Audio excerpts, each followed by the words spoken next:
Eu gostaria de dar boas-vindas aqui a todos e principalmente ao Eduardo Bezen, para onde vai meu agradecimento pelo carinho, né, de estar aqui conosco a essa hora da manhã e pela gentileza também de se dispor a responder a algumas questões e nos esclarecer sobre a trajetória dele como apreciador de gravura e da Galeria Gravura Brasileira, que sem dúvida é, sei lá, uma referência obrigatória para a gravura brasileira contemporânea, né? Eu não consigo imaginar a gravura brasileira sem o papel do Eduardo há pelo menos 2 décadas aí fazendo um, recolocando a gravura sobre outro cenário, né? Sobre outro aspecto, né? E, para tanto, eu gostaria de iniciar aqui a nossa conversa já solicitando uma das questões, que elas foram feitas numa sequência, tentando atender diversos aspectos, né, das nossas inquietações. Eu vou passar para a professora Eliana, que vai elencar as questões. Bom dia, Eduardo. Obrigada por ter aceitado o convite de participar conosco desses encontros. E para iniciar, então, eu vou passar a palavra ao Manassés, que vai abrir as questões. Manassés? Estou aqui. Bom dia, gente. Bom dia, Eduardo. Agradecer você mais uma vez pela presença aqui. E eu tenho, na verdade, é uma pergunta que é duas, né?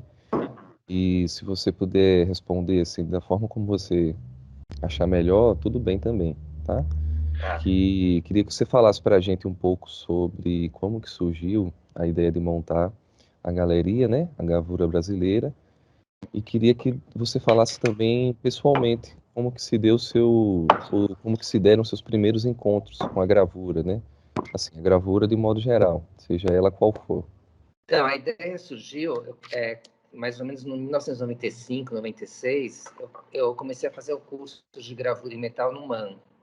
Na época, tinham acabado de reformar lá o ateliê do MAN e aí, quem dava aula era a Liliana Lobo Ferreira, que eu acho que ela é mineira. Não sei se ela chegou a dar aula aí na UFMG, mas enfim.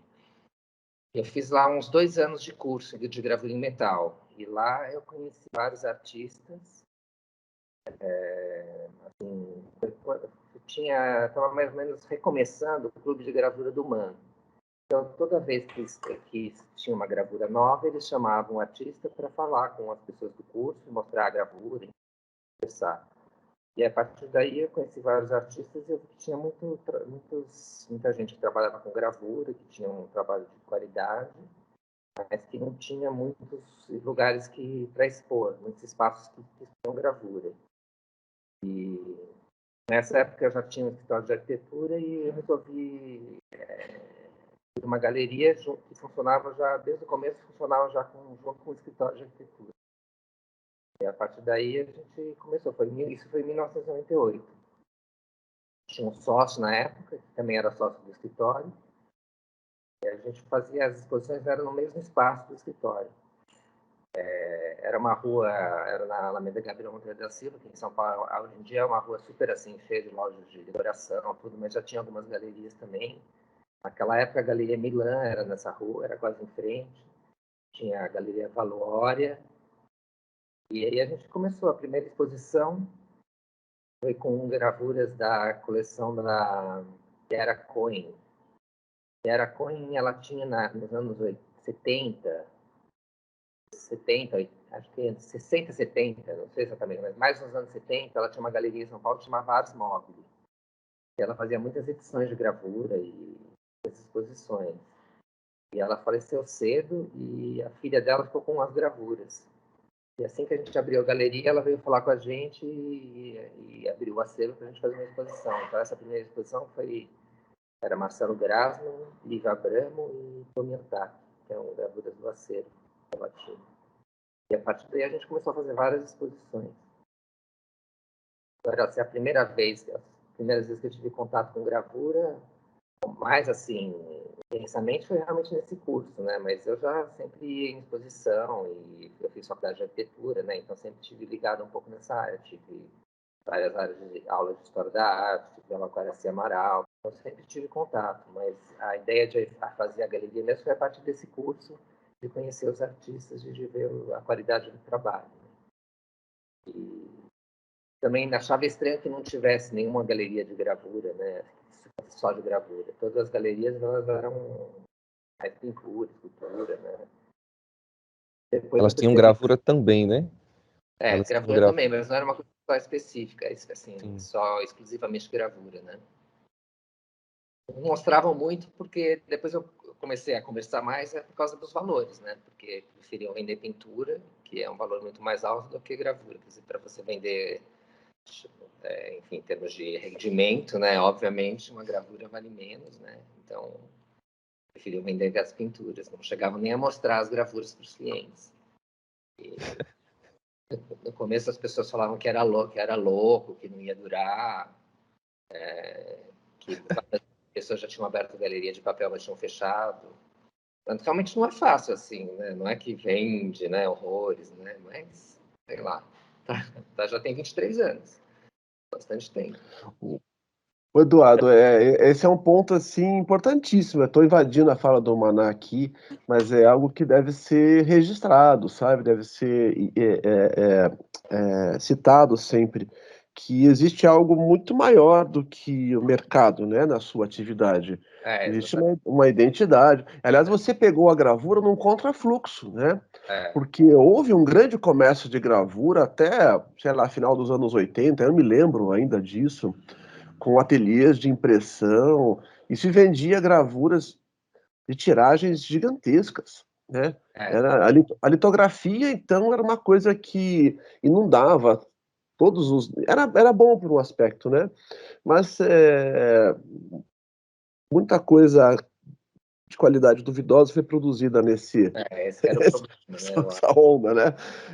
E você pegou, na verdade, o que decantou, talvez, né, da gravura, dessa experiência, dessa grande onda. Eu acho que é um espaço, nós discutimos isso no bloco passado com a Zandra Miranda, que tem a Adrogaleria em São João del Rei, e ela comprovou de certa forma, uma suposição minha, que quem gosta de gravura é quem gosta de livro e vice-versa, né? São pessoas que têm esse trâmite com o papel, né? Não sei se você percebeu isso também. Tem bastante isso, Não é? porque tem a questão do papel, da impressão, né? Da edição, tiragem. Tanto que a gente fez, ao longo desse tempo, a gente fez algumas exposições de livro, não só livro de artista, mas, enfim, álbuns de gravura e tudo. E a gente, uma vez, justamente uma época, a galeria era na Frade Coutinho, do lado da Livraria da Vila. E aí a gente estava com uma exposição de livros, chamava... Eu não lembro agora o nome, mas eram vários álbuns de gravura, livros, assim, dos anos 60, 70, 80, até os anos 90. E aí, um dia eu fui até a livraria e o José Minho estava lá, na livraria. E aí eu falei com ele, eu falei, você não quer ir lá? Porque tem vários livros, inclusive, que o senhor mesmo que editou. Aí ele foi lá e olhou, tudo, foi super bacana. E ele realmente, ele era bem ligado em livro, né?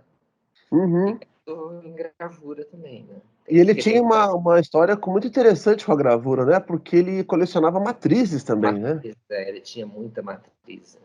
Uma relação da matriz e a impressão, né? Muito curioso A isso. Regina me falou uma vez que ela estava precisando de dinheiro, tudo, falou com ele comprou todas as matrizes dela. Ele tinha isso, né? Ele ajudava também.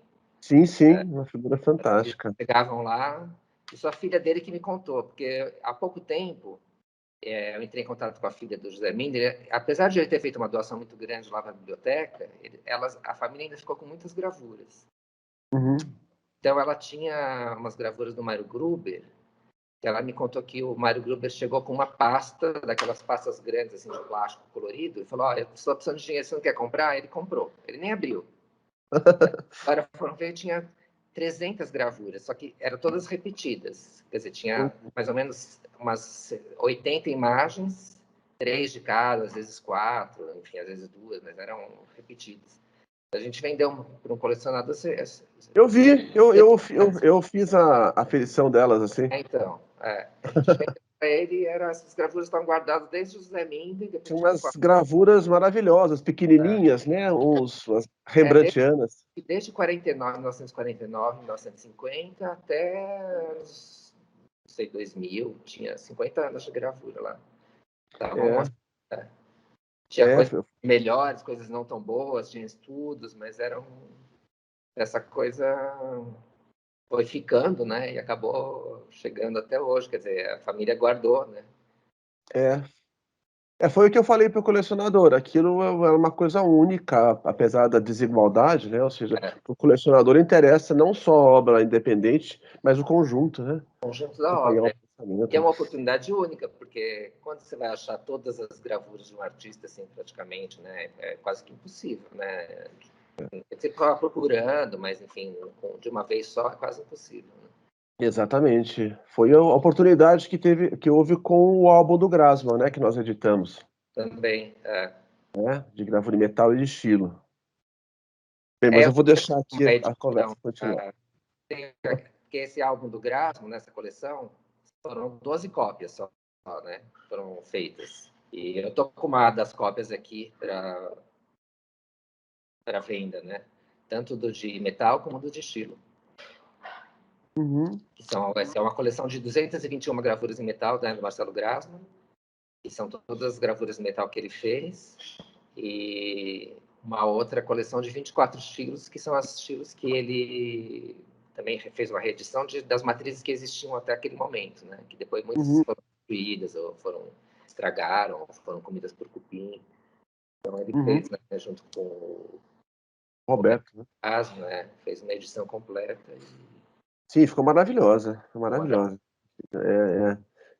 A Lúcia, da galeria A Casa, a Obra Sob Papel, comprou também do Paulo, né? Tem um lote. Ou seja, foi uma grande oportunidade, né, de ter a obra dos maiores gravadores do Brasil. Mas não é fácil de vender assim. Quer dizer, tem a questão do custo, mas você pensa que uma coleção assim seria teoricamente fácil, né, de vender, porque é uma coisa única. Mas as pessoas, elas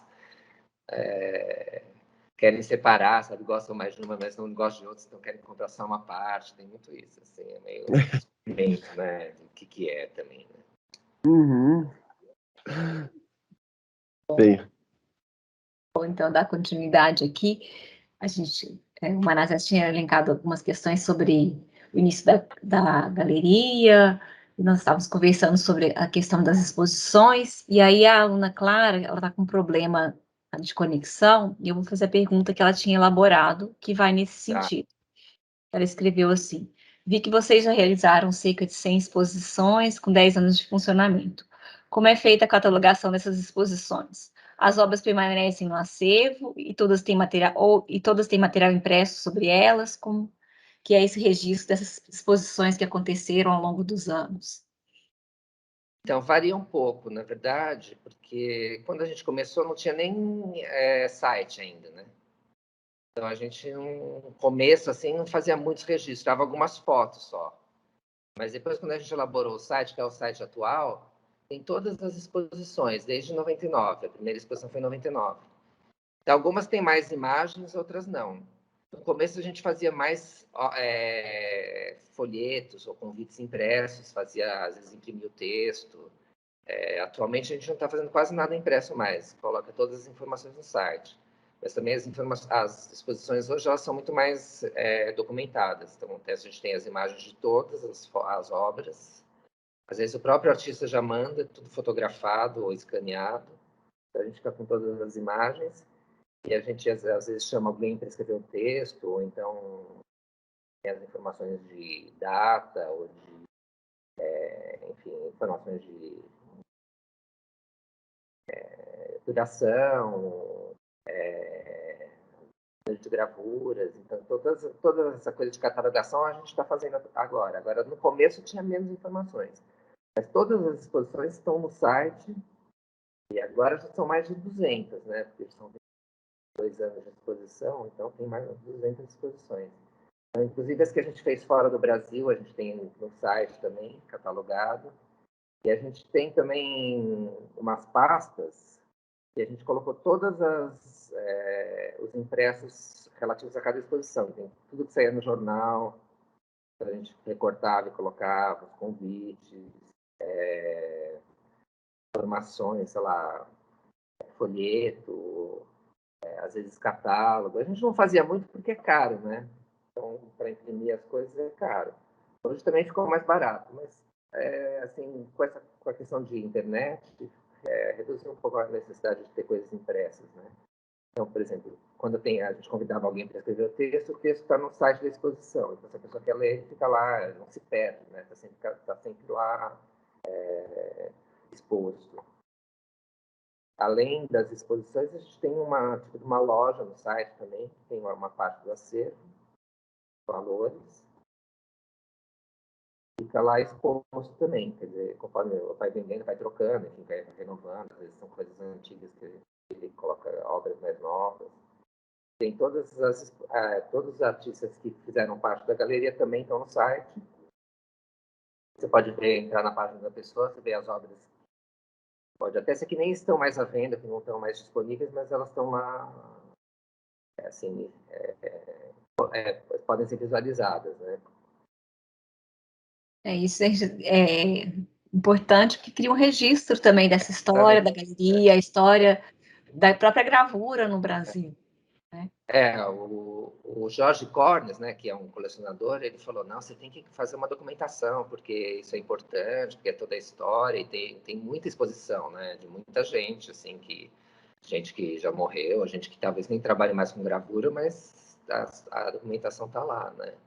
No começo a gente nem tinha muita noção disso, né, porque a gente, quando eu abri a galeria, era uma coisa que eu nunca tinha trabalhado, então eu fazia de uma forma mais amadora, mas agora a gente faz uma documentação bem mais completa, né? Começou já há algum tempo a fazer um registro bem mais completo. E também hoje é muito mais fácil, né? Mais barato, você pode fazer filme, enfim, é muito fácil, né? A internet veio facilitar nesse ponto. Não tinha nem site. Quer dizer, quando a gente abriu, logo a gente fez um site, mas o site acho que tinha tipo 10 gravuras, só para dizer que tinha alguma coisa, sabe? Não tinha. Depois a gente reformulou, já é o segundo site, o terceiro site que a gente já reformulou, né? O visual. Agora acho que teria que fazer de novo, porque já faz uns 10 anos. Isso fica bem datado, né? Assim, uma estética que já está meio antiga. Mas hoje em dia tem outros tipos outras maneiras de divulgar, né? Como redes tipo Instagram, Facebook, Marketplace. Então, tem outras formas das pessoas acessarem também, não é só pelo site, né? Mas, Então, por exemplo, esse catálogo que eu mandei para o Jorge ontem, que é um PDF, está no site também, né? Que é uma exposição que a gente fez. Então, quer dizer, a pessoa olhar assim, ela vai achar todas as informações sobre a galeria estão lá desde a primeira exposição. Bastante coisa. O Eduardo, outro ponto importante nesse histórico das exposições é a história do SP Estampa, né? Que foi um posicionamento, um composicionamento da galeria e da produção de gravura do Brasil, assim, em paralelo com o SP Arte, né? E queria que Porque você a falasse ideia um do pouquinho SP sobre isso. começou porque a gente não conseguia entrar na SP Arte, sempre era recusado. Quer dizer, sempre se inscrevia e aí vinha uma carta dizendo que não tinha, não lembro agora os termos, mas que não aceita, que, enfim, não foi aceito. E aí, justamente teve um ano que eu fui para Nova York fazer uma exposição e aí eu fui visitar umas feiras que tinham lá. E aí, na volta, eu tive essa ideia de fazer a SP Estampa. E a gente fez durante 5 anos. Uhum. Inclusive, 2 anos a gente conseguiu verba do PROAC para fazer, que é uma ação do governo do estado de São Paulo que vocês devem reconhecer, né? Porque todos os artistas já se inscreveram. A gente conseguiu essa verba, então a gente convidou gente de fora do Brasil, a gente fez um catálogo impresso, fez divulgação, enfim, usava esse dinheiro para isso, né?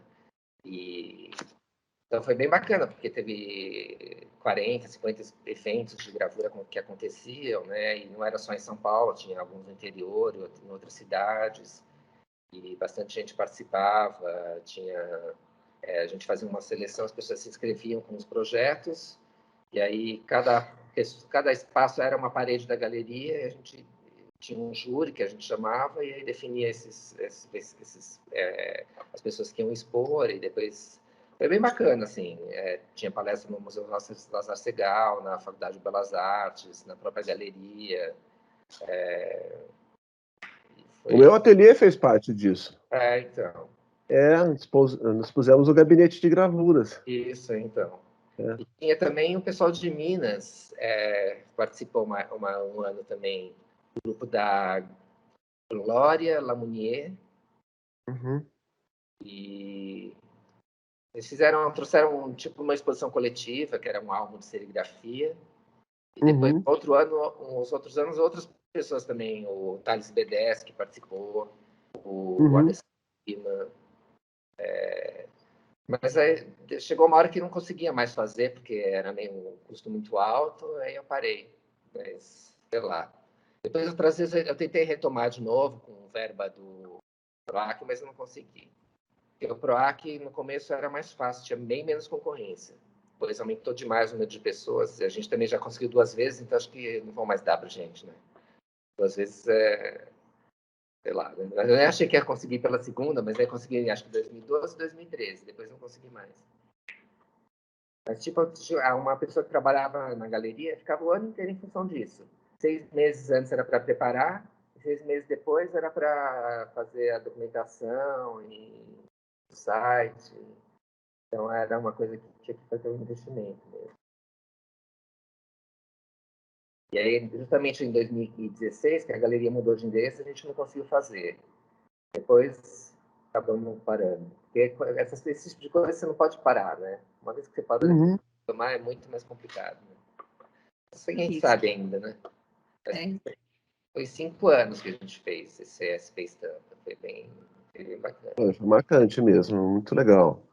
E daí acho que também a galeria se redimensionou, né, como um escritório de arte mesmo, né? Deixou de ser o espaço, né? E se desmembrou. A gente faz exposições, né? Mas a gente fazia às Sim. vezes 18 exposições por ano, contando fora do Brasil, tudo, né? E agora diminuiu. Agora a pandemia deu uma parada de exposições, mas a gente começou a fazer 4 por ano, 5, diminuiu bastante. Era um movimento, um custo muito alto, né? E a gente fez um estudo aqui de vendas, só 5% das vendas eram de exposições. O resto era de pessoas que vinham aqui para comprar. Então, para visitar e comprar. Então, a gente achou que, sei lá, valia a pena. Isso, a Mônica Filgueira já havia me falado há um tempo atrás, que as exposições serviam mais para marcar a galeria como galeria, diferente dos anos 70 e 80, que as exposições vendiam tudo, né? Mas mudou o aspecto agora, mais para... mudou tudo de novo, né? Assim, com a questão da pandemia, já estava acontecendo isso um pouco, mas agora aumentou. Quer dizer, as pessoas já não vinham mais aqui. Compravam tudo por imagem, por e-mail, depois por WhatsApp e agora pelo Instagram. É tudo assim, não compram mais, não vem ver aqui as gravuras de jeito nenhum. Assim. Para você trazer um cliente aqui, é a coisa mais difícil do mundo. Porque assim, eu tenho 3 mil gravuras. Então a pessoa manda um WhatsApp e fala assim: me manda o que você tem aí. Eu vou mandar 3 mil imagens, é impossível, né? Mas me fala mais ou menos o que você quer. Sei lá, preto e branco, mais ou menos 40 por 40. Mas não tem condições. Mas você não quer, porque geralmente é arquiteto, né? O decorador. Você não quer trazer cliente aqui? Ela fala assim: não, eles não vão. Fala assim: eles não vão. A pessoa não vem de jeito nenhum. Deveria ser uma coisa assim, para a pessoa vir, né? Uma galeria para visitar, não é uma coisa assim, tipo, uma tortura, né? Que a pessoa é obrigada, tipo, ir ao dentista, né? Não é nada disso. Pois é. Então, e hoje tem muitas coisas que facilitam, né? Tem, além do site, tem o Instagram, tem o Marketplace, né? Que tem, não sei se vocês conhecem, tem o Blombô, tem o ArtSoul. As pessoas entram nesses sites e elas veem, tem várias galerias, tem as obras expostas lá com toda a especificação, tamanho, tiragem, data, técnica e o preço. Então a pessoa vê lá, ela pode comprar pelo próprio site. Aí compra e paga pelo site, se quiser, ou então, se quiser, pode vir na galeria para olhar, ou entre em contato por WhatsApp, mas, enfim, a pessoa não precisa vir aqui se não quiser. Então, tudo isso elimina a necessidade das pessoas virem, as pessoas estão saindo cada vez menos, né? Com a questão da pandemia, isso aí acho que facilitou, por um lado, porque as vendas continuaram, mas, ao mesmo tempo, fica um espaço meio morto, que não tem quase ninguém. Uhum. Tem semanas que não vem ninguém. Eu acho que ainda a figura do comprador de gravura que tem uma cultura da arte gráfica ainda é uma figura rara, né, Eduardo? É raro, assim, Tem nada. que entende do universo da gráfica, das técnicas, das características de cada processo, né? E eu tenho visto que muita coisa tem sido comercializada no mundo todo, sabe? De maneira assim, bem sem conhecimento. Por exemplo, eu comprei há uns anos atrás umas gravuras de uma galeria americana que eu achei um preço muito bom e tal. E quando chegou para mim, na verdade, eram heliogravuras, eram fotogravuras. Então, tudo bem, eu devolvi, o cara pediu desculpas, olha, realmente eu não sei, não entendo disso. Ele vendeu como gravura original, tá? Isso acontece mesmo. E eu vejo muitas vezes gravuras, principalmente que foram impressas no século XIX, né, pelo Armand Duran, sendo vendidas como originais, né? Então, e não é no Brasil, no mundo Já veio fora. gente aqui que comprou gravura do Portinari. Aí chegou aqui com as gravuras para eu ver, e era também heliogravura. Uhum. Mas aí pagou, acho que por tipo R$1.000.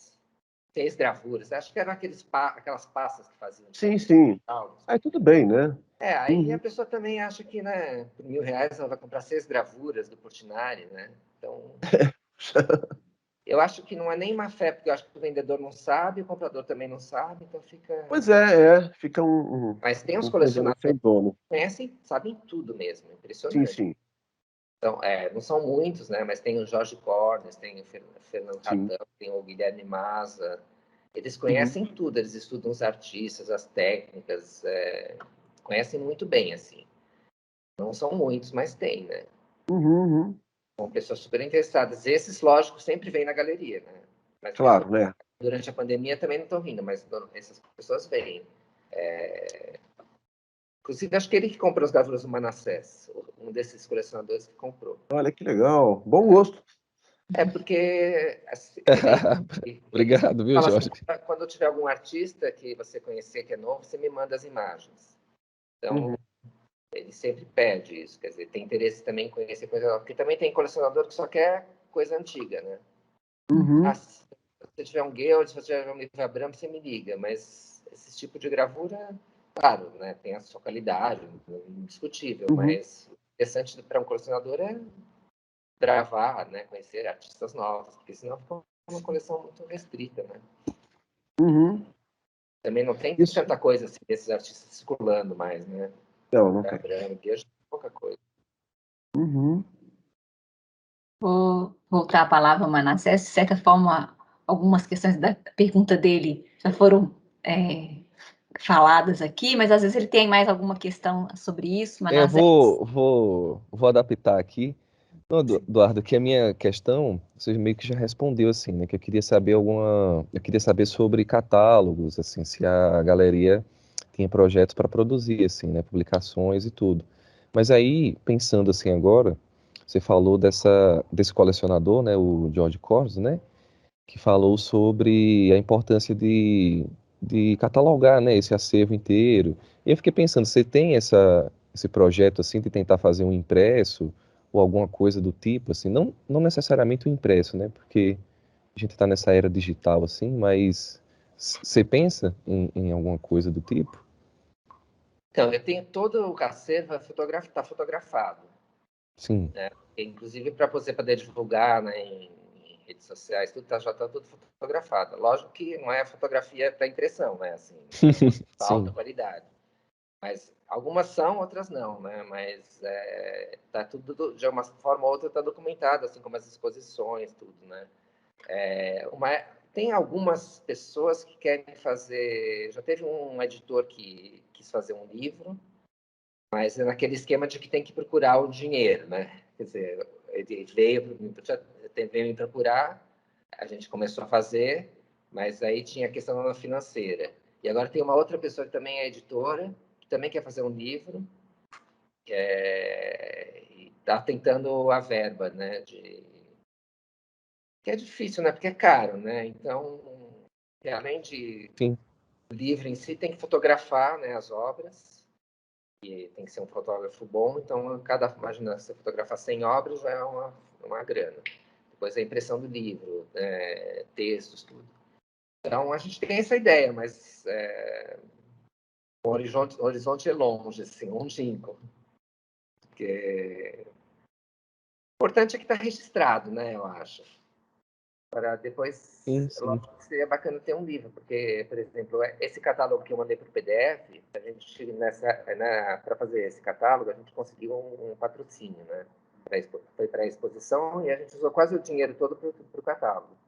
Então, a gente fez uma tiragem grande na época, acho que foi 1.500, foi em 2007, eu acho. E aí a gente levou, porque a exposição primeiro foi em Nova York, depois ela foi para Washington, depois ela foi para a cidade do México, Oaxaca, e mais Aguascalientes, mais umas 3 cidades no México.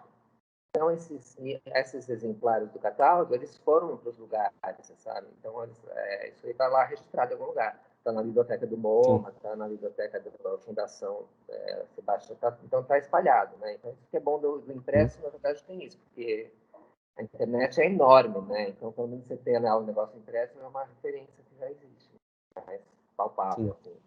E eu acho que o fato de existir o catálogo impresso também ajudou a ter essa itinerância. E a ideia, primeiro, era só uma exposição, e depois acabou indo para outros lugares, né? E a gente levava o catálogo para... A gente deu, por exemplo, um catálogo para um artista que morava no México. E aí ele levou ele era conhecido embaixador na época no México, e ele levou o embaixador falou, então vamos fazer essa exposição aqui. E ele levou para lá. Então, quer dizer, ela ajudou nesse sentido, né? Mas depois, quando a gente fez em 2014, que a gente fez uma outra exposição em Nova York, a gente fez um catálogo também. Mas aí a gente não tinha dinheiro. A gente conseguiu R$2.000, eu acho. Não lembro se era R$2.000 ou $2.000 do consulado Brasil em Nova York. Daí a gente usou esses $2.000, acho que era $2.000. A gente fez um catálogo impressão sob demanda. A gente fez um PDF, né? A gente já tinha feito o PDF. Daí, quando a gente conseguiu esse dinheiro, a gente imprimiu, acho que 40 catálogos só. A gente conseguiu. E aí o pessoal ia pedindo e vocês iam imprimindo? A gente imprimiu nos Estados Unidos, porque como a exposição era lá, e tinha uma artista lá, não precisava levar, porque tinha questão do frete, tudo. Então, a gente imprimiu lá e distribuiu para, assim, o embaixador, para curadores, etc. Né? Mas, nesse sentido, é bom ter o impresso, mas você pode dar para as pessoas, né? Mas é caro, né? Você vê, a gente, quando você faz esse sob demanda, que teoricamente é mais barato, você pode fazer 2 ou 3 ou 10, é barato. Só que é tipo R$100 cada um, né? Sim. Então, você vai fazer 10, já é 1.000. Então, você vai fazer... Né? Então, a vantagem do impresso é que se você faz 1.000, é bem mais barato por unidade, mas também se não tem, para você fazer 1.000, vai sair, né? Então, tem que pesar tudo isso aí. Então, conforme vai conseguindo dinheiro, porque não dá para contar muito com dinheiro de vendas, né? É tudo, você não sabe se vai vender.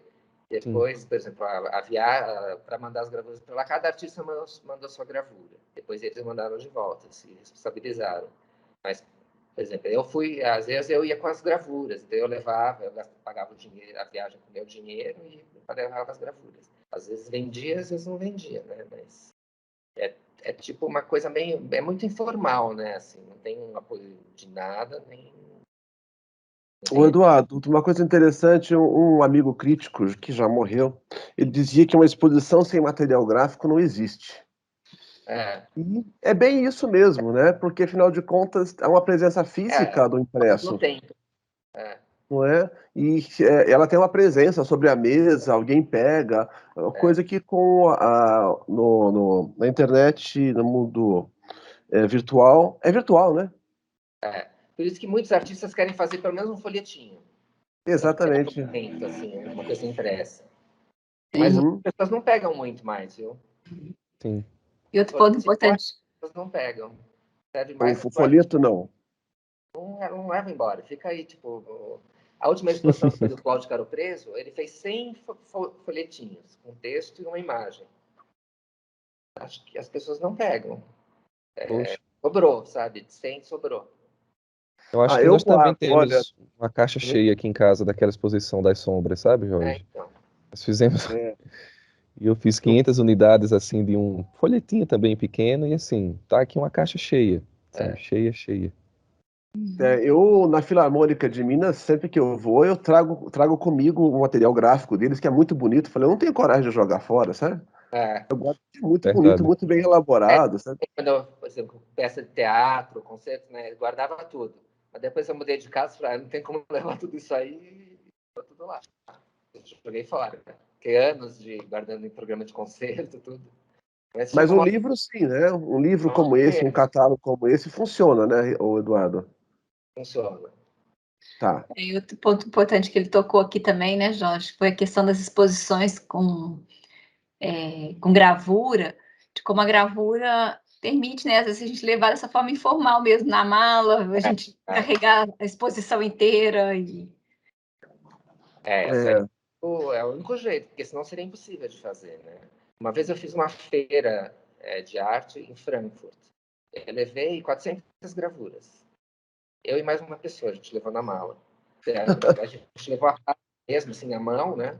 E aí chegou, eu fiquei com um pouco de medo, porque era muito chamativo, né? Aí chegou lá e ele falou, o que é isso? Eu falei, é print, né? Aí ele falou, então pode entrar. Nem olhou. Mas depois eu perguntei para a diretora da feira, eu falei assim, mas eu troco essas gravuras, se alguém me pedir uma nota, um recibo, como que eu faço? Ela falou, bom, agora que você já contrabandeou tudo para dentro da Alemanha, não tem mais como você emitir recibo nem nota. Mas tudo bem, né? Então... Mas, nossa, coisas que fazem parte também do universo da gravura, né? Faz parte. Essa coisa itinerante só é possível porque alguém leva, põe tudo num tubo, né? E às vezes as gravuras, algumas vezes sofreram um pouco, né? Por exemplo, essa exposição que foi para Nova York, depois foi para Washington, depois para o México, foram 6 exposições, então é tudo sem moldura. Aí tira tudo, pendura, enrola, guarda no tubo e é tudo exposto sem moldura, então vai pendura com prego, um pregador, alguma coisa. Algumas sofreram, rasgou um pedacinho, tudo, mas eu acho que assim, se você pesar, eu acho que vale a pena, porque é uma exposição que foi para 6 cidades diferentes, né? Então acho que foi bem bacana. Mas algumas acabam sofrendo mesmo, né? Não tem como. Então, dando continuidade aqui, a gente passou esse primeiro bloco falando da gravura mesmo, da galeria. Agora, vou passar a palavra à Amanda para ela falar mais a questão do cenário no panorama de gravura mesmo, em geral. Amanda, bom dia. Olá, bom dia. Estão me escutando? Meu microfone às vezes dá uns errinhos aqui. Então tá. Então, minha curiosidade é de saber, né, como é que você tem percebido o cenário também, né? Acho que a pergunta inicialmente era mais sobre o Brasil, mas acho que a curiosidade vai para o mundo também, né? Já que você tem essas andanças aí afora. E aí eu gostaria de te ouvir comentar sobre as principais modificações que você pôde observar também nesses últimos anos. E aí eu também teria uma outra pergunta, né? Mas eu acho que já dá para engatar e fazer de uma vez, é que a partir dessas modificações que você percebeu, né? O que você considera como sendo positivo ou negativo ao pensar o futuro da gravura?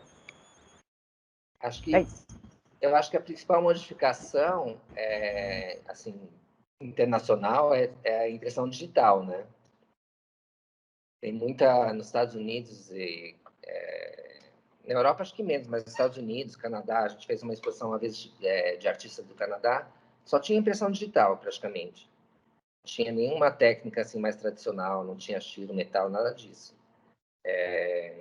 Era tudo digital. Então acho que isso é uma modificação grande que teve, que aqui no Brasil a gente não tem muito, não sei se é falta de sei lá, se é uma questão de valor do preço, das impressões, de custo, ou mesmo da nossa tradição, que é mais forte, assim, de metal e de estilo, né?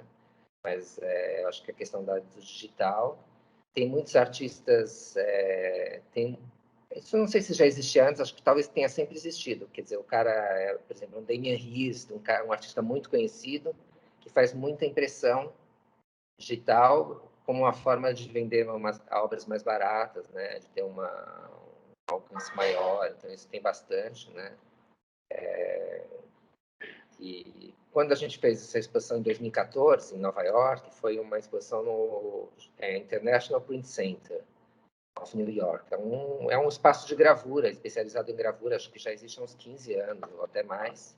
É um espaço privado, mas é focado só em gravura. Eles fazem várias exposições por ano. Eles têm um tipo de um salão que as pessoas se inscrevem, eles têm um júri, aí acho que são 2 ou 3 por ano, eles fazem a seleção e tem as exposições. E a gente levou essa exposição para lá e eles ficaram chocados. Assim, falaram assim, nossa, eu nunca vi gravura desse jeito, eu nunca soube que gravura pudesse ser assim.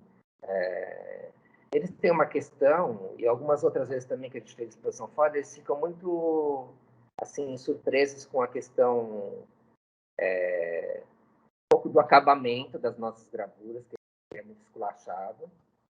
Papel torto, imagem torta no papel, assinado de qualquer jeito, tudo PA. Eles todos ficam chocados com isso, eu acho estranho. Ficam perguntando como é que é o mercado, mas se essa é PA, quanto é a edição? Eu falo, não tem edição. Mas então por que é PA? Quantas PAs tem? Sabe? Eles ficam perguntando essas coisas que é questão bem mercadológica, assim. E não tem muito como responder, porque cada artista faz quantas PAs quiser, não tem um controle, assim, né? Cada um faz 3 PAs, depois já faz outra prova, e nunca é uma igual a outra, não tem muita tiragem. Então, isso é uma característica da gravura do Brasil que, para eles, é espantoso, assim. É um pouco esse... Não chega a ser um desprezo pelo mercado, mas é uma característica mesmo, né? É uma... Então, valorizar menos a cópia única, né? A tiragem, fazer cada um como cópia única, né? Outra coisa é um pouco talvez a questão da liberdade de uso das técnicas, a questão do próprio artista que é um impressor. Acho que isso é bem diferente do que tem nos Estados Unidos e na Europa, né? Porque lá você tem a figura do impressor. Aqui, a maior parte dos artistas é que imprime as suas obras. Então, acho que isso dá uma diferença grande também. Enfim, ela ficou surpresa, porque tinha gravura sobre madeira, gravura sobre tecido, a forma de expor, o tamanho, a temática, assim, tudo isso eles ficaram assim encantados, né? O Eduardo, de certa forma, eu me lembro um pouco a história da Lina Bobardi, vendo o design sendo reinventado no Brasil, né, com tempos de grossura. É um pouco. A gente pode puxar um pouco para a gravura, né? Há uma reinvenção, talvez, da estética da gravura aqui. Talvez a E eu falta acho. de meios provocou, né, essa questão de cada um vai se virando, né? Não sei, porque o papel é caro, porque a placa é cara, porque a tinta não tem muita opção. Então, não sei se é isso. Isso acho que faz um pouco parte dessa cultura da gravura. Também, não sei, eu acho que essa questão da experimentação é um pouco brasileiro, né? Você olhar a questão do design mesmo, eu acho que tem isso, né? Não tem muito essa questão de seguir muitas regras, né? Uhum. Coisa de fazer a tiragem das PA seria uma porcentagem da tiragem. Eu não sei, eu já estou há 20 anos nisso, eu não vejo ninguém fazendo isso aí, de seguir quase ninguém, assim, pouquíssima gente. Fora que tem alguns que imprimem, o Chicão mesmo, o Maringeli que faz isso, né? Às vezes faz 30, a edição é de 30, só que ele só imprime 5. Aí, se vender essas 5, né, vai fazendo mais, para não imprimir todas de uma vez. Só que aí, muitas vezes, acho que o próprio Grasmo fazia isso, não fazia as outras. Partia para outra gravura e deixava. Então fica lá o negócio 30, só que na verdade só tem 5. É verdade. É impresso sob demanda, né? Então, mas mercadologicamente, né? Aí É verdade. você vai ficar, né? Mesmo tem um artista que imprime sob demanda, né? O Bonatos, aquelas gravuras muito grandes. Uhum. E ele põe PA. Daí, para você vender, como você vai falar que... Mas é PA, mas quantas tem? Ah, eu não sei. Ele vai imprimindo. Quer dizer, para você justificar é meio complicado, porque você não tem... Quer dizer, como é a questão do valor da obra, da valorização. Se você tem uma, é uma coisa. Agora, se você tem 20, o preço pode cair, né? Uhum. Exatamente. Então, não sei. É, Uma o vez Grassman, no final da vida, ele nem numerava mais, ele só assinava. eu assinava. O Alex Herveni uma vez me falou que ele imprimiu eram tipo umas gravuras numa pasta, um álbum, acho que eram 20 gravuras, não sei. Pareciam umas cartas de baralho. Sim, eu tenho. Uhum. Ele falou que...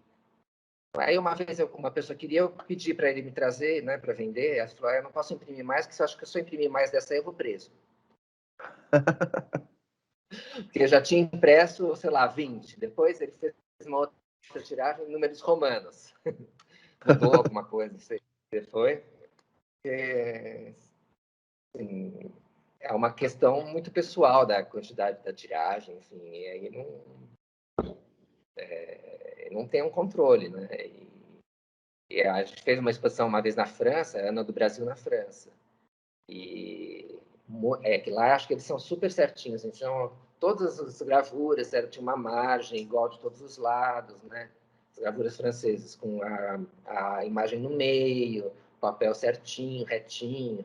Então, eu levei lá as gravuras do Ulisses, que é tudo papel torto. Uma é assim, outra é assado, um pedacinho de uma margem embaixo. Eles olhavam aquilo, um monte de...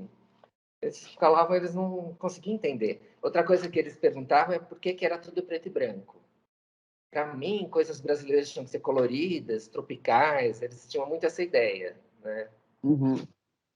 É tipo um estereótipo, né, do que seria o Brasil, né? Mas que é uma sociedade super urbana, né? Imagina em São Paulo, não tem nem...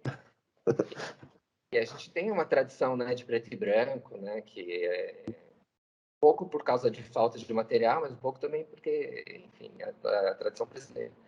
Mas eles não concebiam isso, eles achavam que tinha que ser outra coisa, que tinha que ser árvores, plantas.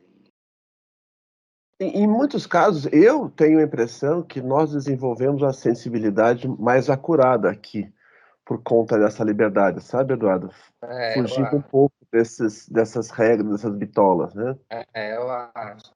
Então, nesse texto que eu mandei o PDF do Mubarak, ele fala um pouco disso, que ele fala que até 1808, no Brasil, a imprensa era proibida, né? Até o Dom João VI vir para cá. Não podia ter nenhum tipo de impressão. Então, quando ele chegou, se instalou a imprensa real, né? A imprensa régia, e aí começou a ter impressa. Quer dizer, é bem recente, né? E depois, quando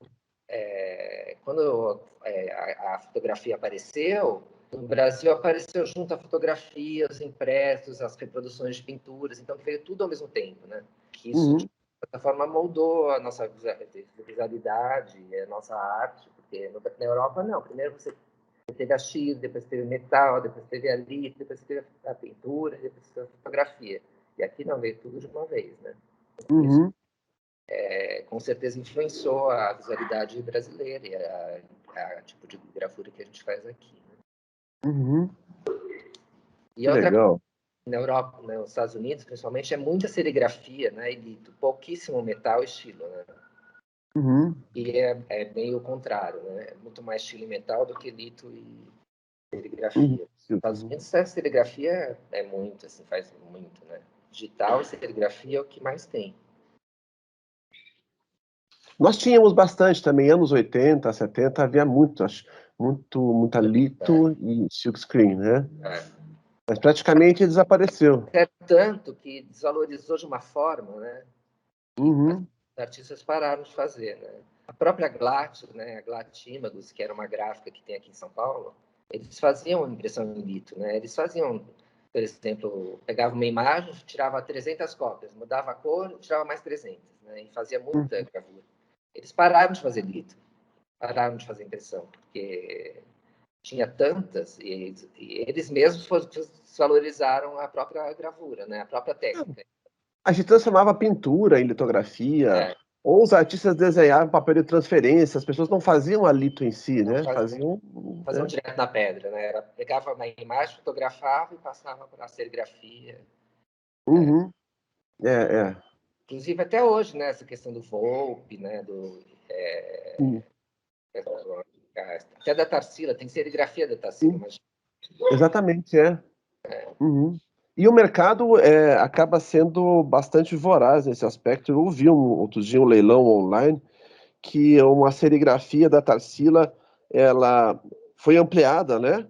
Assim, ampliada como imagem projetada numa tela, então parecia que era uma pintura, sabe? E o desavisado acaba comprando aquilo, achando que está pagando muito pouco por uma coisa que valeria, mas na verdade está pagando demais, né?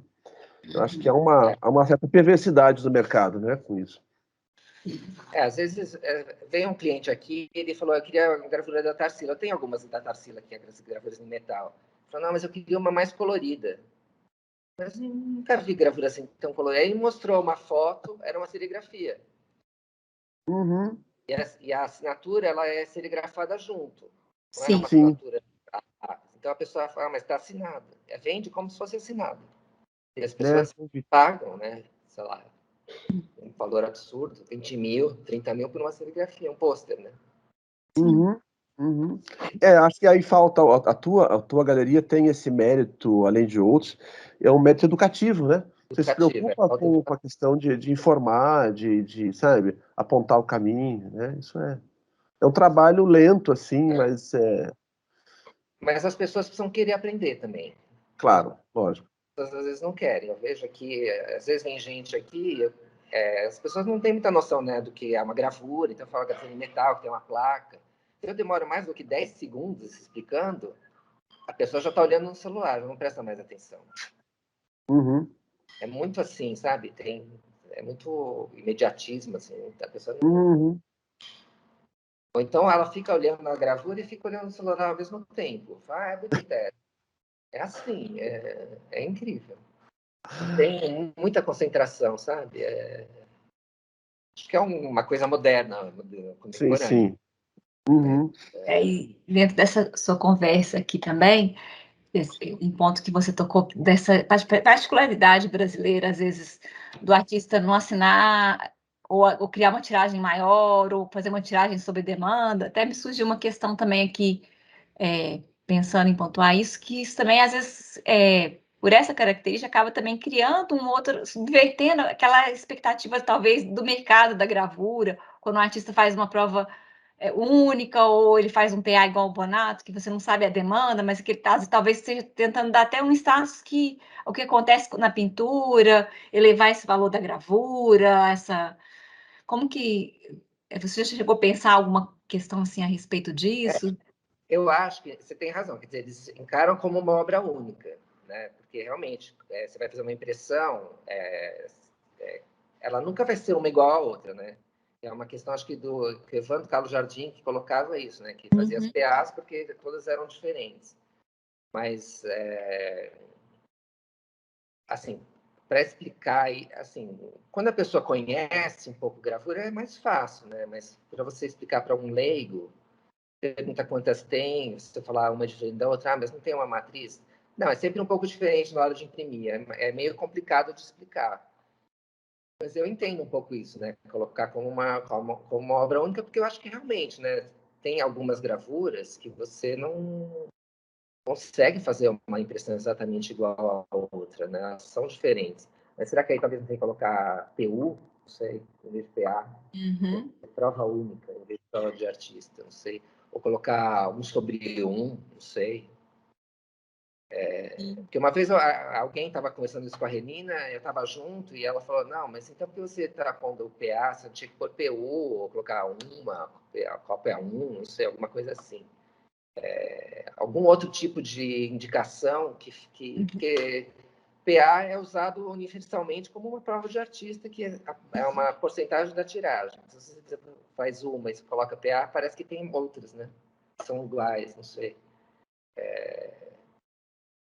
Então, teria que ter uma certa convenção, assim, que se aplicasse. Porque se você sai dessa convenção, tem que ficar explicando, né? Daí é mais complicado, porque um entende de um jeito, outro entende do outro. Então, se eu vendi a gravura e expliquei, mas se essa pessoa vai depois revender para outro, ou dar de presente, aí, quer dizer, a explicação fica perdida, né? Se não está na obra ou na documentação, no certificado, se perde, né? Teria que ter alguma documentação do artista, talvez, por exemplo, explicando a questão de que eu imprimo cada vez uma e elas são diferentes, ou no próprio certificado da galeria. Porque o que está escrito lá está escrito, agora o que não está escrito se perdeu, né? Isso aí. A gente conversando aqui, a gente entende. Eu conversando com o artista também sei o que quer dizer, mas não tem uma documentação. Acho que isso vai ser uma lacuna para os historiadores lá na frente. Pois é, daqui a 50 anos, né? Não sei, 30 anos. Por exemplo, essas do Grassmann, né? Que ele não tinha tiragem, não tinha data. Ou às vezes punha 1/20, mas ele mesmo falou assim, não, essa aqui eu pus 1/20, mas eu não, só imprimi essa. Uma vez ele me falou isso, uma gravura dele. Então, quer dizer, história, assim, como documento, ficou estranho, né? Porque ficou uma coisa errada, mas só tem uma, mas como valor artístico, quer dizer, como valor financeiro, teoricamente tem 20, né? Está escrito, então, não sei. Mas também o mercado é um pouco pequeno, né? Eles não se prendam muito a essas questões, né? Eu acho que é isso que perguntaram quando eu fui na França, que perguntaram quantas PAs tinha, porque lá tem um mercado bem estabelecido, né? Aqui não tem um mercado só de gravura, né? É muito pequeno, o mercado você vê, de galeria especializada, assim, só tem a gravura brasileira, né? Basicamente, em 20 anos não surgiram muitas outras. Tem a grafias, mas é pouco espaço que trabalha só com gravura, né? Uhum. Em Belo Horizonte é a casa, a Aldação de Papel, né? Se não é só gravura, né? Que eles não compram gravuras de artistas compositores. Não é só papel, Por exemplo, tem uns colecionadores, eu não compro gravura de pintor. Por exemplo, Paulo Passa, né? Faz uma série de serigrafias. Ele não compra. Que não é um pintor. São gravadores, né? Uhum. Eu tenho algumas gravuras do Rebolo aqui. O Rebolo fez umas 70 anos, né? Assim, você tem que falar, não vou comprar porque é pintor, não é basicamente, se ele fizesse pintura também, mas se fosse um gravador, tudo bem. Mas sendo um pintor que faz gravura, ele não compra, não quer. Ele só quer gravuras de artistas que se dedicam a uma coleção assim, bem específica, né? Eduardo, bom dia. E gente, tudo bem? Eduardo, tá aí? Parece que travou a imagem dele. Então, para mim tá certo aqui. Agora tá certinho. Eduardo, eu queria tocar aqui, na verdade eu vi no seu e-mail, no seu manual, desculpa, eu estou no trabalho, aqui tá uma bagunça, eu vi no seu catálogo, né, eu atualmente tenho produzido muita gravura digital, tem sido a minha maior produção artística. E aí eu ia te perguntar, e você, na resposta que você deu para a Amanda, você já abordou um pouco isso, e eu vi também no catálogo que você mandou, que tem uma obra da Georgia Volpe, né, que é uma impressão digital. Eu queria saber se a sua opinião sobre essa forma de gravura, né, sobre a gravura digital, se você entende isso como uma evolução natural da gravura, né, assim, absorvendo novas tecnologias, ou se você entende isso como algo separado, distinto da gravura, né, e se, além dessa gravura da George Volpe, se existem outras, né, impressões digitais. Então, essa da Georgia Volpe, ela mora no Canadá. Ela é brasileira, mas mora no Canadá. Então, ela fez essa gravura lá, né? Que eu falei que no Brasil pouca gente faz, né? Porque tem a questão mais do custo. Então, ela fez, nessa época, ela já morava lá, ela fez essa gravura lá. Ela trabalha só com gravura digital. Não, eu acho que é uma evolução natural um pouco. É um outro meio, assim, como tem as técnicas tradicionais, essa é uma técnica que é mais contemporânea, assim, que usa tecnologia contemporânea, assim, computador, impressora. Eu acho que não é que sou contra, assim, mas que eu acho um pouco estranho, é que às vezes a pessoa pega uma imagem, uma pintura, e imprime de forma digital e vira uma gravura. Eu acho que não é uma gravura. Para mim, não é uma gravura original, é uma reprodução. Agora, se você desenvolve a imagem de uma forma digital ou até mista, tem umas gravuras aqui que são, por exemplo, a pessoa imprimiu uma imagem digital no papel e depois fez uma metal por cima, uma argila, ou o contrário. Então, eu acho que isso é uma técnica que pode ser usada, que é válida, que pode ser assim, utilizada por qualquer artista. Eu acho que é ruim é como fazer com a litografia ou serigrafia, que a gente estava conversando, né? Pegava a imagem, uma pintura do Volpe, fotografava, fazia uma serigrafia e vendia assinado como se fosse do Volpe. Isso é só uma reprodução, né? Que seria uma gravura, nem é uma gravura de reprodução, é um serigráfico ou litográfico. Eu acho que se você desenvolve a sua imagem pensando já de forma digital direto no computador, eu acho que é válido, porque você está usando a sua matriz digital, está usando a impressora como técnica de impressão, né? Eu acho que é super válido. Eu tenho algumas aqui, não são muitas, mas eu tenho. Eu tenho de alguns artistas de fora do Brasil, tenho algumas da Georgia Volpe, que são digitais. Tenho artistas que misturam, faz uma estilo, imprime uma digital junto. Então, até fotografia, né? Porque fotografia hoje em dia também tem essa questão que virou uma impressão digital, né? Imprima uma foto e depois por cima faz uma gravura. Tem bastante isso, assim. Não tenho preconceito, assim. Eu já fiz exposições com várias gravuras, artistas de gravura digital, principalmente artistas de fora do Brasil. A única coisa que eu acho estranha é quando faz uma reprodução. Daí eu acho sentido, né? Isso também tem sido acontecido. Eles estão trocando a serigrafia, né, por algumas produções digitais de pôster com séries. Isso também cria uma certa confusão. Pois então, aí fica... porque você pega aquele papel super bonito, né? Aquele papel Sotorreg, não sei o quê, papel de René Miller, papel super bonito. Aí coloca uma impressão lá, fica lindo, né? Só que aí pode ser só simplesmente uma reprodução. Tem inclusive, essa questão acho que da impressão digital, ela borrou um pouco essa questão da fotografia, né? Porque tem o Silvio Dvorek, o artista que faz pintura, faz gravura, e vai fazendo umas fotos que ele está imprimindo digitalmente no papel Photoreg. Mas são fotografias, mas ao mesmo tempo também são impressões digitais, né? Eu tenho uma série aqui, as imagens são super bonitas, mas são imagens que ele desenvolveu para serem feitas dessa forma, né?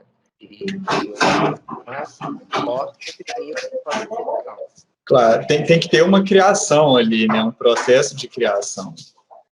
Não é para usar só um processo de reprodução, daí é uma reprodução, mas se for como criação, eu acho que é uma criação como um matilo, né? Pode ser, ou um metal, né? Eu acho que...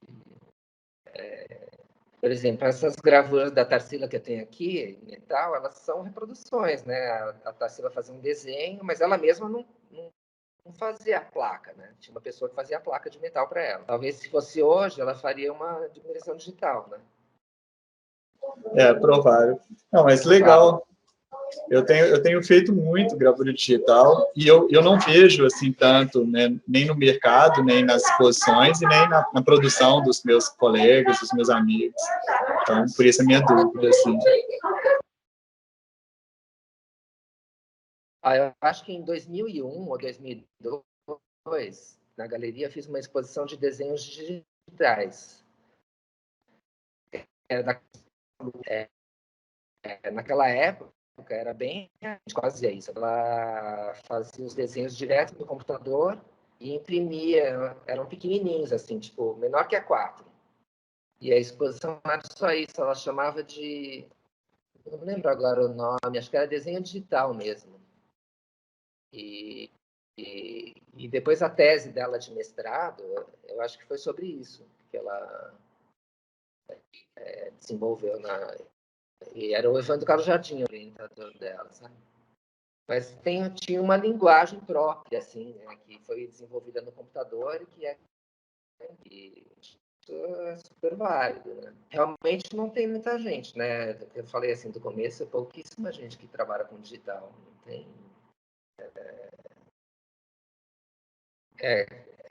Achei aqui, foi em 2001 essa exposição. Tá.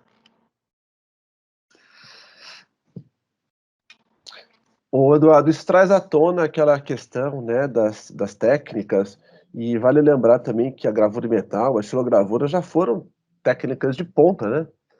Tanto que os médios de Florença se recusavam no começo a ter livros impressos, eles mantiveram muito tempo a figura do iluminador, né, de livros, porque o livro impresso para eles tinha um valor menor.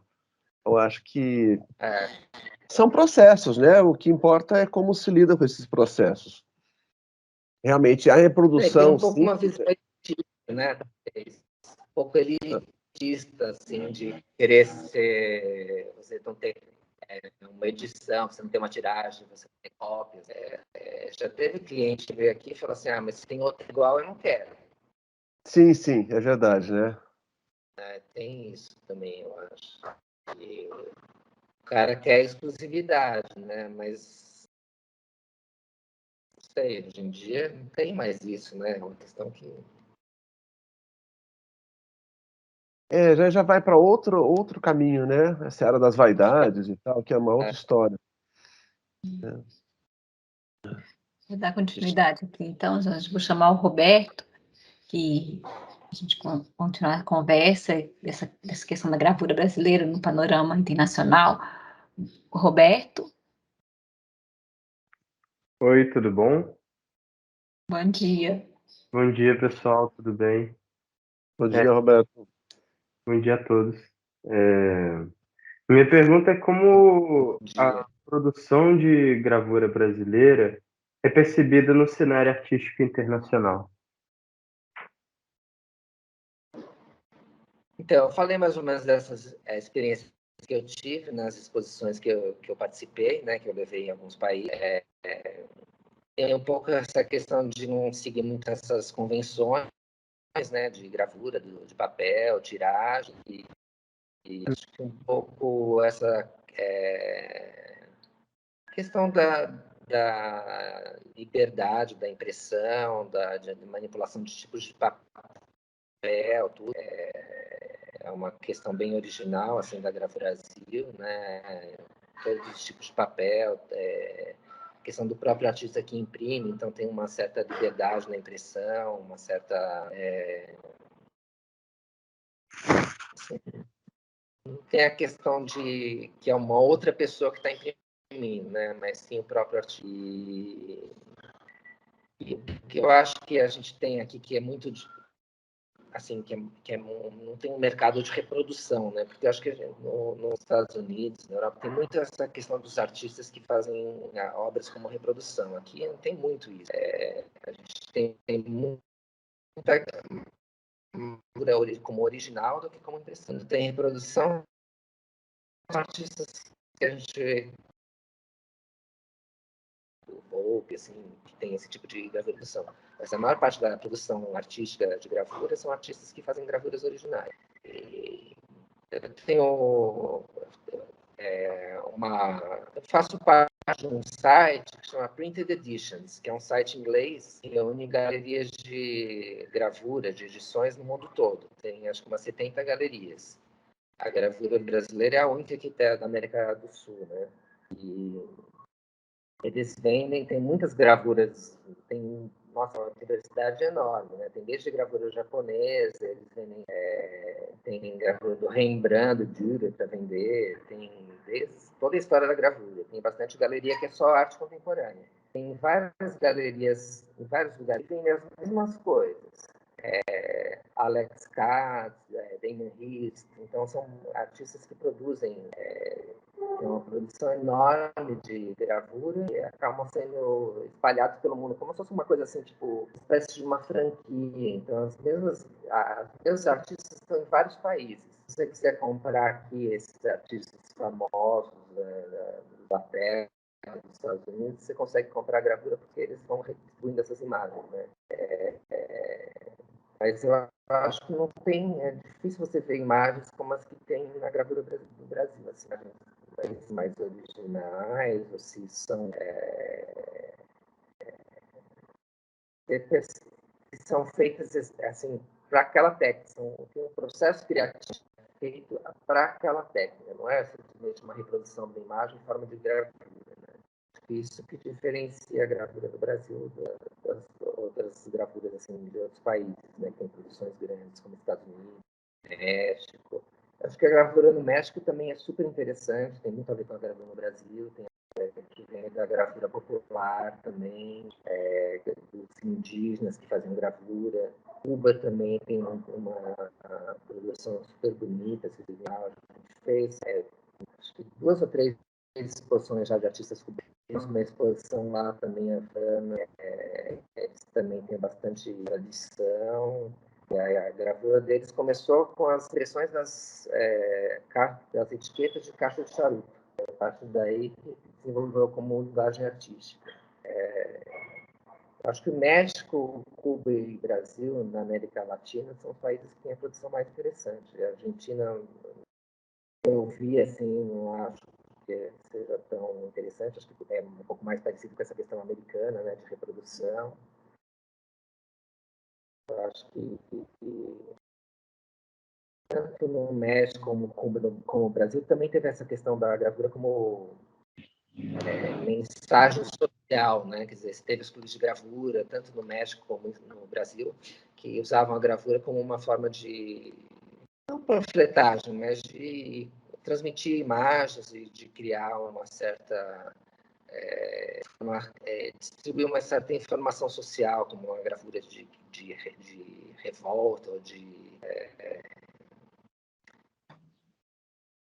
apoio a movimentos sociais, né? Acho que nesses 3 países estavam influenciados também, né? Mas para te falar de uma forma mais genérica, assim, mais específica, como é percebida no mundo, não saberia dizer, assim, eu falo para eu tive, né? Assim, eu já comentei um pouco, né? Dessas questões, e também por esse site, né? Que eu coloquei as imagens e eu vejo que é bem diferente do resto, assim. São imagens que têm uma expressividade que as outras gravuras, em geral, eu não vejo. Gravuras mais chapadas, assim, mais reprodução mesmo. Eduardo, deixa eu me invadir um pouquinho a pergunta aqui do Roberto, fazer uma observação. Agora que me veio à mente isso, eu tenho acompanhado as suas andanças, antes era por publicações, agora é pelas redes sociais, né? Acho que a última foi no Chile, não foi? Num ateliê no Chile. E eu vejo. Você meio. Foi legal, você é meio como embaixador da nossa gravura, né? Porque você sempre está levando uma pasta debaixo do braço e está mostrando coisa deles pra gente, da gente para eles, né? Isso é muito legal, cara. Eu sou camelô da gravura. É verdade. Camelô. Não, camelô, né? Acho que tem mais a ver com a gente, né? E isso ratifica um pouco aquela coisa que eu falo sempre, né? O povo daqui está cansado de ouvir. Eles vão até colocar como meu epitáfio, né? Que a gravura é múltipla e volante, não é? Não é? Desde a sua origem, ela é isso em todo múltipla e lugar, viu, volante. Jorge? Oi? Tem, Eu né? repito isso aí em todo lugar. Onde eu chego, Pois eu repito. Pois é. Um pouco faz parte da história da gravura, né? Que as pessoas levavam, né? As coisas dobradas, assim. Às vezes você vai em museu, você vê a gravura que tinha o vinco, né? Porque a pessoa levava a imagem dobrada, né? Dentro do livro, né? Ou na mala. Eu acho que isso permanece. Ela é assim, facilmente transportável, né? Uhum.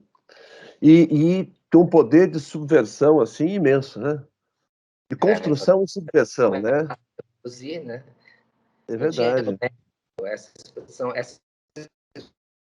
no México era impressionante, porque até hoje, nas ruas lá em Oaxaca, cheias de cartazes, assim, com informações, chamando para manifestações, mas você vê que tem uma arte gráfica naqueles cartazes, não é simplesmente um escrito, assim, né?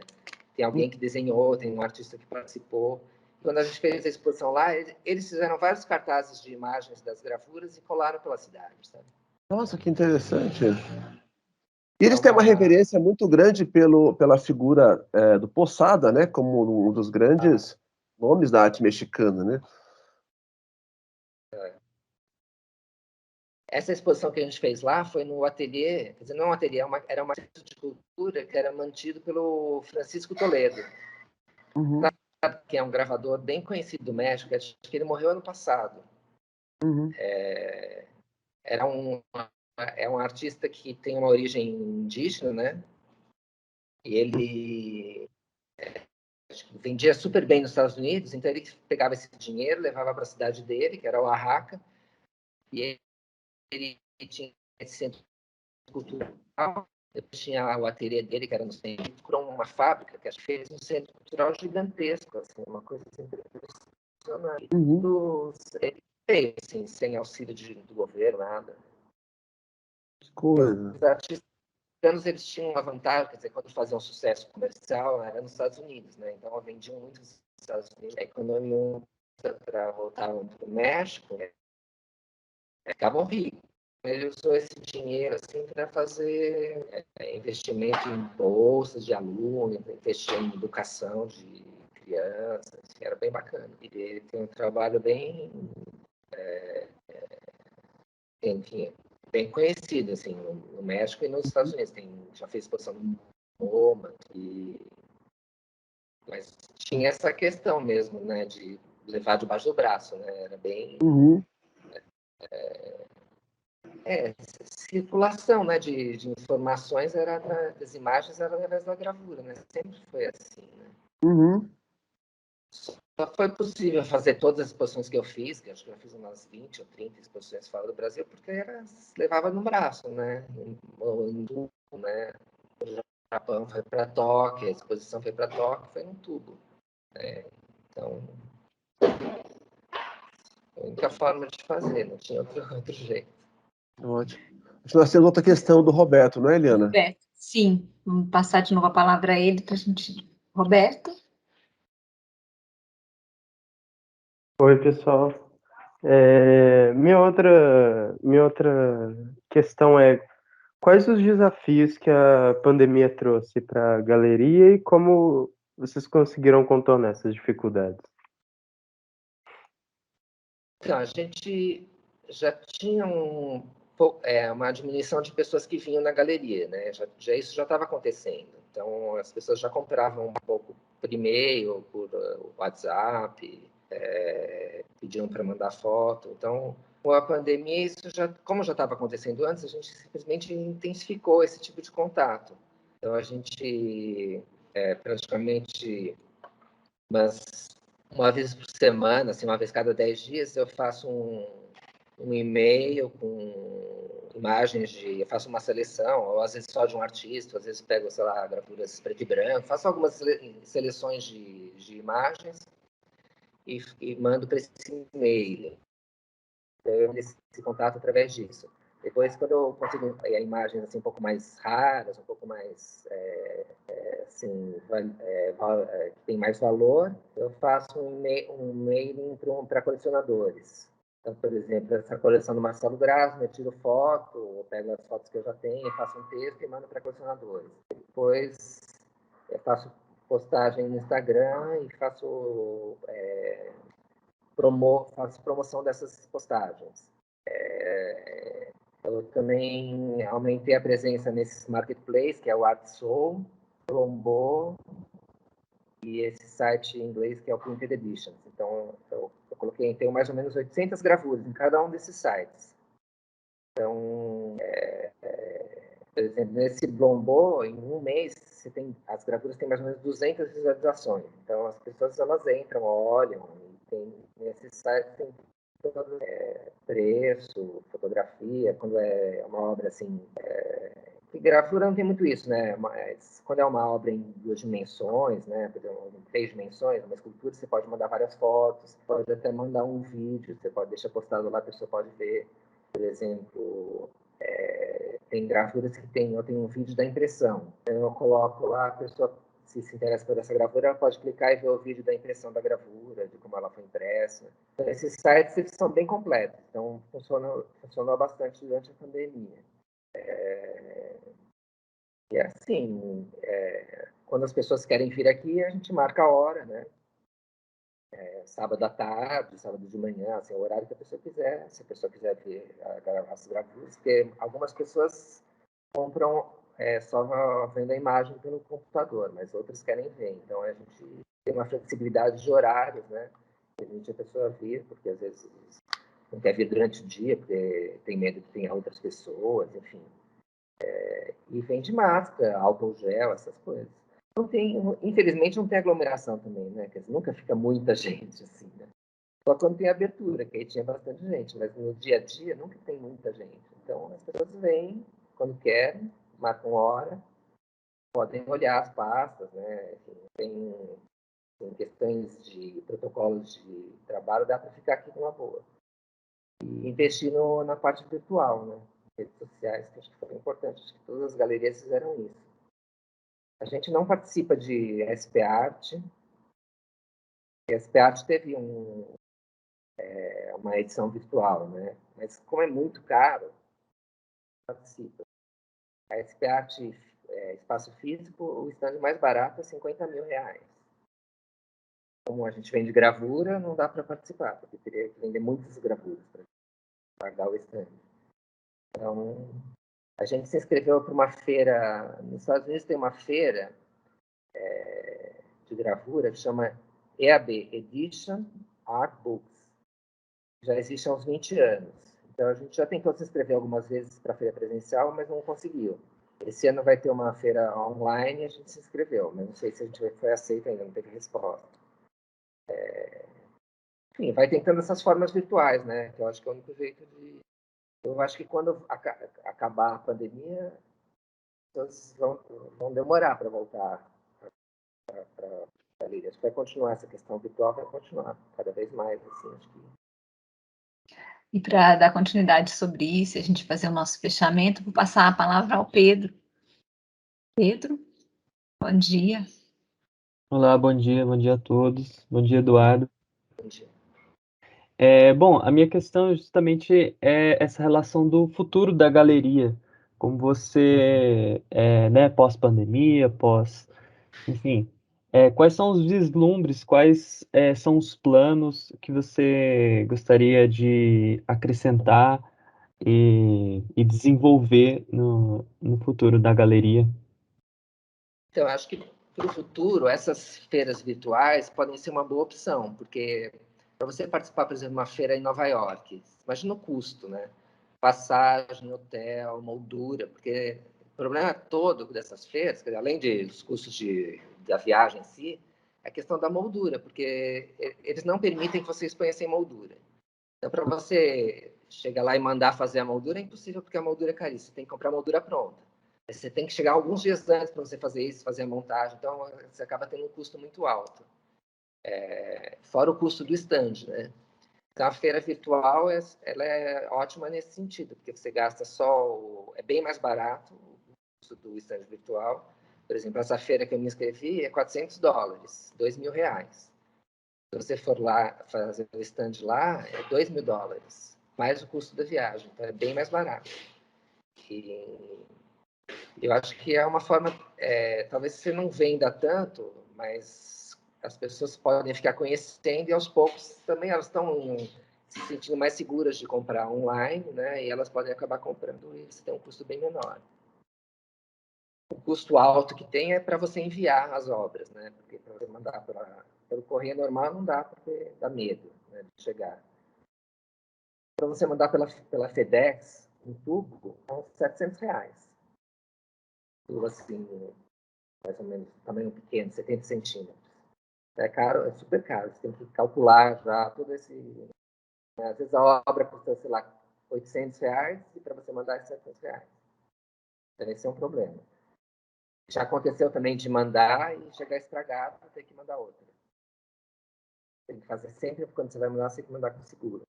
Mas eu acho que para o futuro, essa questão da feira virtual, eu acho que pode virar uma coisa importante, eu acho que não vai diminuir, acho que vai continuar existindo. E a questão das exposições também, eu acho que a gente vai continuar fazendo, né? Esse ano a gente não fez nenhuma ainda, a gente continuou como a que a gente estava aberta ano passado, mas a gente não abriu nenhuma. Talvez a gente vá abrir no final do ano, em novembro, uma exposição do Babinski, que é 90 anos do Babinski. Mas também depende de como vai fazer, porque ele não vai poder vir, porque ele tem 90 anos e mora no Ceará. Então, talvez vai mandar as gravuras para cá e a gente vai fazer a exposição, mas sem a presença do artista. Então, essas coisas vão acontecer. Assim. Talvez façam uma abertura com ele presenciando, da mesma forma que a gente fez hoje essa conversa, ele pode participar também. Então, acho que isso pode acontecer, né? Artistas de outros estados, outros países podem participar de uma forma virtual. E eu acho que é isso. Eu acho que a questão das redes vai continuar cada vez mais, né? E o que eu acho, talvez, é que, por exemplo, pensando como artista, quer dizer, a galeria para o artista é importante, porque também tem a questão das exposições, mas o artista também pode usar a sua própria galeria nas redes sociais, né? Então, às vezes as pessoas que vão comprar entram direto em contato com os artistas, né? Porque essa intermediação da galeria ela vai ficar um pouco abalada, né? Então o acesso é muito fácil. Antes não tinha como, agora é super fácil. Então isso talvez seja uma questão que no futuro vai influenciar também. Não sei como exatamente, mas já tem, por exemplo, esse ArtSoul, que é o marketplace. Eles têm as galerias e eles têm artistas independentes. Então, se a pessoa quiser comprar direto do artista, ela vai lá e compra. E as galerias estão reclamando. Elas ficam reclamando, mas não pode, porque a gente está passando na nossa frente. Então, essa é uma questão que eu não sei como vai ser resolvida, mas que está aparecendo aí, que vai, de alguma forma, vai acontecer. Porque não tem como parar essas coisas virtuais, né? Elas vão, talvez, ser mais, né? Outra coisa que pode acontecer é você vender a imagem virtual só, não vender a obra. Vocês, né, acho que isso pode acontecer, vender a imagem, como se fosse um direito de uso da imagem, né, que já tem, não a obra física, né, como são esses NFTs, né. Acho que isso também pode acontecer no futuro, não sei se tem mercado para isso no Brasil também. Porque aqui é tudo mais diferente, né? Porque às vezes a gente olha essas coisas pelos Estados Unidos ou pela Europa, tem um mercado, paga $500 mil por uma coisinha, mas aqui as pessoas não compram, assim. São mais conservadoras, né? Eu acho, nesse ponto. De certa forma, Eduardo, acho que a figura do Marchand, ele também vai ter que se reinventar, né? Vai ter que reinventar. Só está reinventando, né? Um pouco, eu acho. Sim. Mas eu acho fundamental, Aliás, sempre que eu penso na atuação de vocês, eu agradeço, sabe?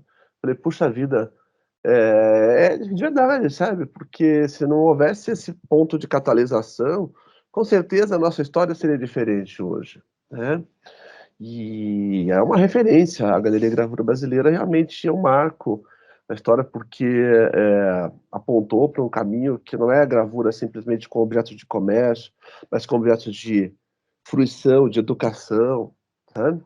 E também de troca, né? Puxa vida, você soube usar bem essa ideia do múltiplo e volante, né, para circular o mundo.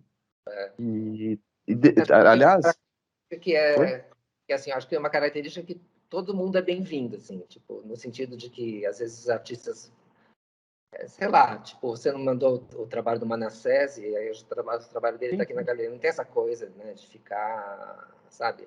Sim, né? Nós montamos um portfólio de artistas do FMG, do Ateliê, e mandamos para você sem problema nenhum, sabe? Então, nesse sentido, assim, é bem acolhedor, né? Sim, você sempre recebeu os meus alunos sem problema. Tudo, né?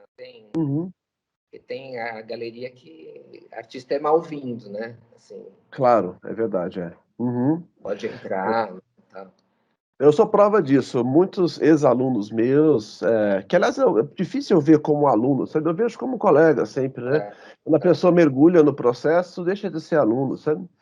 Aí já encontra o caminho sozinho. E tem sempre as portas abertas, tendo qualidade no trabalho, eu sempre encontro um lugar com vocês aí. exatamente. A ideia é. Muito obrigado, Eduardo. Não, eu só queria agradecer mesmo, foi ótimo esse encontro, essas trocas que nós fizemos aqui hoje, citaram uma série de questões aqui que a gente vai poder ainda levantar aqui com os alunos, e agradecer mesmo essa sua disponibilidade de vir aqui Foi um prazer. participar. Obrigado. Esperamos você um dia no ateliê nosso do FMG, viu? Nossa, eu nunca É um fui. prazer Fiquei há receber. pouco tempo para Belo Horizonte, mas fui para Inhotim, né? Mas eu não. Próxima vez que eu for, eu aviso você, daí a gente combina. Por favor, será um prazer recebê-lo. Tá bom.